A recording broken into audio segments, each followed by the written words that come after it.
जरा सोचिए, एक घर जो आपके दादाजी ने बनाया था, उस पर आज आपका भी हक है या सिर्फ आपके पापा का? और अगर पापा ने अपनी सैलरी से एक नया फ्लैट खरीदा हो, तो क्या आप उस पे भी क्लेम कर सकते हो?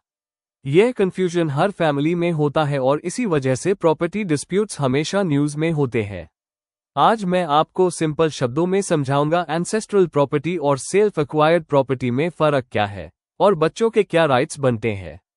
सबसे पहले, एंसेस्ट्रल प्रॉपर्टी का मतलब है जो प्रॉपर्टी आपके फोरफादर्स से मिनिमम 4 जनरेशंस तक बिना पार्टीशन के ट्रांसफर होती आए। मतलब दादा, पापा, आप और आपके बच्चे सबका इक्वल राइट होता है, चाहे विल बनाई हो या नहीं। लेकिन सेल्फ एक्वायर्ड प्रॉपर्टी बिल्कुल अलग होती है। अगर आपके पापा ने अपने इनकम से या अपने नाम पर कोई प्रॉपर्टी खरीदी है, तो उस पर सिर्फ उनका हाई पूरा कंट्रोल होता है। वो चाहे तो विल बनाकर एक हाई बच्चे को दे दें या किसी और को गिफ्ट कर दें।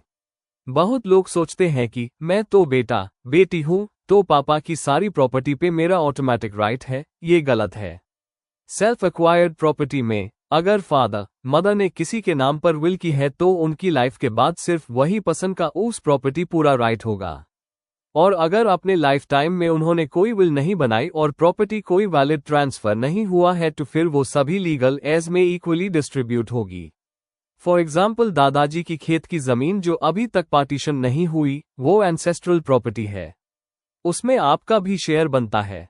लेकिन अगर पापा ने अपनी नौकरी की सैलरी से एक फ्लैट लिया है नोएडा में, वो सेल्फ एक्वायर्ड प्रॉपर्टी है। उस पे सिर्फ उनका हाई कंट्रोल है। तो अगली बार जब कोई बोले मैं तो बेटा बेटी हूं, मुझे तो हक है, तो ध्यान रखिए कौन सा प्रॉपर्टी एंसेस्ट्रल है और कौन सा सेल्फ एक्वायर्ड। दोनों का कानूनी स्टेटस बिल्कुल अलग है। अगर आपको ये वीडियो यूजफुल लगी तो लाइक कीजिए, शेयर कीजिए और सब्सक्राइब कीजिए लॉ ट्रिप पर ऐसे ही लीगल नॉलेज के लिए। And write down in comments if you have any confusion.